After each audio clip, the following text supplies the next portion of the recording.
पद दीजिए तो उसके अनुसार आप सैलरी भी दीजिए। जो कार्यपालक सहायक काम कर रहे हैं तो एंट्री लेवल यानी कि 1/7/2018 से ये लागू है।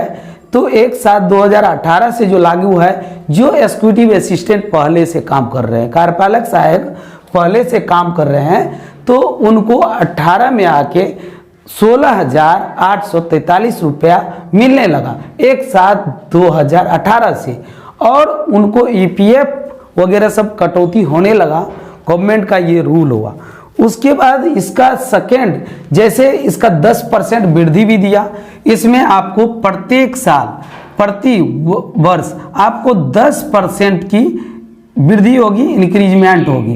ठीक है, तो 10% की इंक्रीजमेंट होती है तो आपको यदि 16,843 रुपया है, 10% बढ़ता है तो मूल वेतन में जो आपका मूल वेतन है उसमें 10% बढ़ देगा। तो उसी हिसाब से आपको बढ़ते जाएगा। यदि आपको 5 साल हो जाता है तो आपको तब ग्रेड 2 में दिया जाएगा। ग्रेड 2 में यानी कि सारणी 2 में आपको दिया जाएगा। तो 5 साल होने के बाद सफल तरीका से काम करते हैं तो मान के चलिए आप 18 से काम करते आ रहे हैं 2018 से, तो 5 साल काम कीजिएगा तो आपको वृद्धि होते होते 22-23 पे आपको चल जाएगा। 22-23 पे यदि सैलरी चल जाता है तो आप लोग क्या कर सकते हैं, तो देखिए इससे आप लोग चल जाता है तो मान के चलिए आपका सैलरी 22,000 हो जाता है, 22,000 हो जाता है। तो 5 साल बाद आपको इसमें से 3500 के लमसम में ऑटोमेटिकली 5 साल के बाद और बढ़ जाएगा वृद्धि के अलावा। उसके बाद आपको बढ़ते जाएगा। तो ये गवर्नमेंट आपको रूल में ला दिया है। उसके बाद तीसरा कैटेगरी भी रखा गया है। तो यदि आपका एग्जीक्यूटिव असिस्टेंट है तो आप यदि परीक्षा दे देते हैं, बेल्ट्रॉन से एग्जाम दे देते हैं तो आपका फिर वेतन बढ़ाया जाएगा। तो उसका सैलरी हो जाता है 21,383 रुपया। वैसे आप लोग का ज़्यादा हो जाएगा क्योंकि 5 साल काम कीजिएगा तब।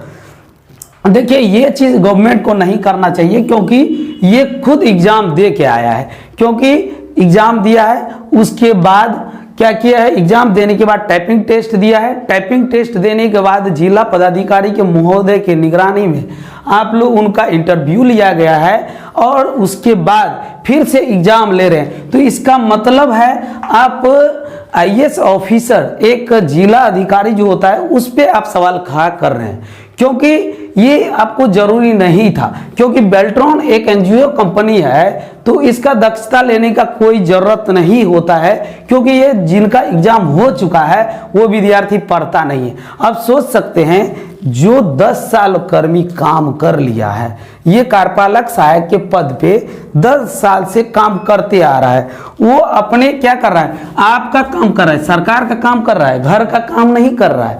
तो यदि सरकार का काम कर रहा है तो वो क्या करेगा, 10 साल से वो पढ़ता थोड़े है, तो आपको एग्जाम निकाल के देगा। एग्जाम दे के आया तो उसके अलावा अब एग्जाम लेते हैं तो उसको आप कभी 10 बजे से आप 5 बजे तक काम लेते हैं तो उसको पढ़ने का समय देते हैं। सो आपका ये एग्जाम निकालेगा। हार्ड एग्जाम लीजिए, कोई भी एग्जाम लीजिए, एग्जाम देने पे कोई क्वेश्चन नहीं है। आप 100 बार एग्जाम लीजिए लेकिन इनको पढ़ने का समय दीजिए। या आपको एग्जाम ही लेना है तो इनको बोल दीजिए आपको सैलरी दिया जाएगा और आप इसका तैयारी कीजिए, 6 महीना में आप निकाल लीजिए सैलरी देते हुए। क्योंकि आपका कर्मी है ना, आप कहते हैं सरकारी कर्मी नहीं है, मान लेते हैं आपको कोई कहता है सरकारी कर्मी नहीं है तो इसको मूल मानदेय आप जो दे रहे हैं, टीए दे रहे हैं, भत्ता दे रहे हैं, तो ये जो भत्ता दे रहे हैं तो सरकार न दे रही है। तो आप जो जब सब रूल लागू कर दिए हैं और 10 साल के बाद इनको कहिएगा चल जाओ,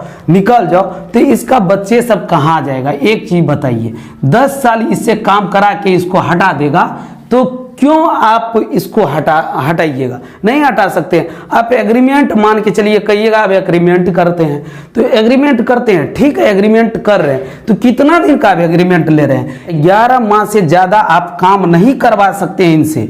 आप क्यों 5 साल इसको करवाते हैं? आप यदि जॉब के लिए कॉन्ट्रैक्ट बेसिस पे आप अनुबंध पे काम कराते हैं, 11 महीना का आप कॉन्ट्रैक्ट देते हैं तो आप इनको 11 महीना में ही इसको निकाल दीजिए। देखिए आपका कोई ये जॉब नहीं लेगा। क्यों ये इसमें लोभ पड़ जाता है? लोभ में क्यों पड़ता है? आप एक देखिए आंगनवाड़ी का होगा, 5,000 दे रहे हैं, प्रत्येक दिन काम करा रहे हो, लोभ दे रहे हैं। अब वोट ले, नेता सबका तो वोट लेना होता है, तो 11 माह का आप कॉन्टैक्ट करवा रहे हैं, 11 माह का कॉन्टैक्ट करवा रहे हैं इन लोगों का। अब चलिए प्रेस से लिख देते हैं, 11 माह का आप क्या करते हैं, कॉन्टैक्ट इसका करवा रहे हैं, ठीक है। तो आप 11 माह पूर्ता इनको हटा दीजिए, तो देखिए इसका जॉब कोई नहीं लेगा। आप क्या करते हैं, इसको एक्सटेंडेड करते जाते हैं, इसको 10 साल आप हटा लीजिएगा। ये गरीब लोअर लेवल का है, इसीलिए ना आप ऐसा करते हैं। आप क्यों कीजिएगा? यदि आप कहते हैं हम एग्रीमेंट कराए हैं तो आप 11 महीना तक ही रखिए, 11 महीना से ज़्यादा नहीं जाने दीजिए। यदि 10 साल कराते हैं तो इसका मतलब है आप शोषण कर रहे हैं। तो इसीलिए स्टूडेंट के प्रति आप लोग सोचिए। यदि कोई परीक्षा पास करता है तो एक चीज़ बताइए, कोई भी कार्यपालक सहायक है या डाटा एंट्री ऑपरेटर है, 30 का स्पीड कोई ऑपरेटर मारता है, कार्यपालक सहायक टाइपिंग करता है, 30 से और 40 के बीच में स्पीड दे रहा है। इसको आप क्या समझ रहे हैं, कमजोर विद्यार्थी है। ये कमजोर विद्यार्थी नहीं है, पर वर्ड मिनट मारता है। इसमें आपको इंग्लिश का भी ज्ञान होना चाहिए, हिंदी का भी, ये क्षमता है इन लोगों में। लेकिन आप क्यों करते हैं ऐसा नहीं करना चाहिए, क्योंकि एग्जाम होता है तो एग्जाम लेते हैं, तो एक एग्जाम लीजिए, 25 एग्जाम लेने का आपको क्या मतलब बनता है? इसका मतलब है आपको भी इसमें कुछ बात है, कुछ लगा हुआ है, गवर्नमेंट को भी है। तो इसीलिए हम इसलिए बोल रहा हूं क्योंकि ये जो सैलरी आपने निर्धारण किया है, अब देखिए 1200 रुपया जो आप भत्ता दे रहे हैं इसके, तो 1200 रुपया क्यों दे रहे हैं? तो आपने, इन्होंने 40,000 का कंप्यूटर आपके सरकारी ऑफिस में लगा दिया है। 40,000 यदि लगा दिया है, 40,000 का सिस्टम लगाया है, तो आप 1200 रुपये महीना आपने इसको भत्ता दे रहा है। अब देखिए ये 40 में आप ये भी बनाया है नियम, सो यह जो चलेगा योजना, आपका जो जॉब रहेगा, योजना अवधि अन्यथा 60 साल तक रहेगा। योजना अवधि का मतलब होता है 60 साल या योजना अवधि। जब कोई विभाग बंद हो जाता है तब आपका जॉब चले जाएगा, पैनल में चल जाएगा। तो लेकिन एक चीज बताइए, जब 40,000 का सिस्टम ये दे रहा है, तो इसमें 40,000 में सिस्टम जो दे रहा है उसका भत्ता आप दे रहे हैं। अब भत्ता जो दे रहे हैं तो ऑफिस का न खर्चा से इसका सिस्टम लगना चाहिए। 40 साल में 40,000 में 40 साल थोड़े ये कंप्यूटर चल जाएगा, उसका भी रहना चाहिए। तो चलिए इस सब पे निगरानी रखना चाहिए गवर्नमेंट को, क्योंकि किसी को दिक्कत नहीं होना चाहिए। जब तक भूखा रहेगा तब तक आपको काम सही करके नहीं देगा, और यदि उसको भूख अब दोहराइएगा तो दिक्कत वाली बात है। चलिए आगे बढ़ते हैं। अब देखिए बेल्ट्रॉन का हम कुछ बात देख लेते हैं। देखिए डाटा एंट्री ऑपरेटर में क्या होता है, तो बेल्ट्रॉन से जो बहाली होती है तो उसका सैलरी दिखाता है। यहाँ पे हम किसी का सैलरी निकाले हैं तो यहाँ पे 25,000 से बहाली होता है। 1 साल हो गया है, इसका 27,664 रुपया हो गया 1 साल होने के बाद, यानी कि 10% इंक्रीजमेंट इसमें भी है।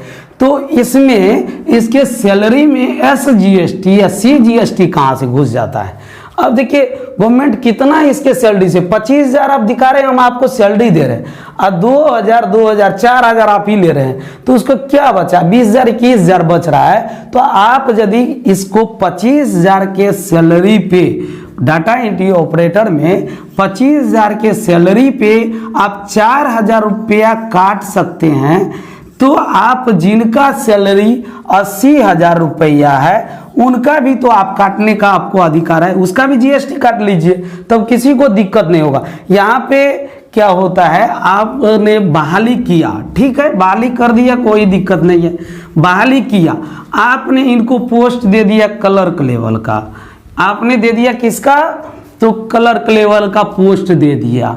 और चपरासी का सैलरी है, किसी चपरासी का सैलरी है 40,000 और आप इस क्लर्क को दे रहे हैं 25,000।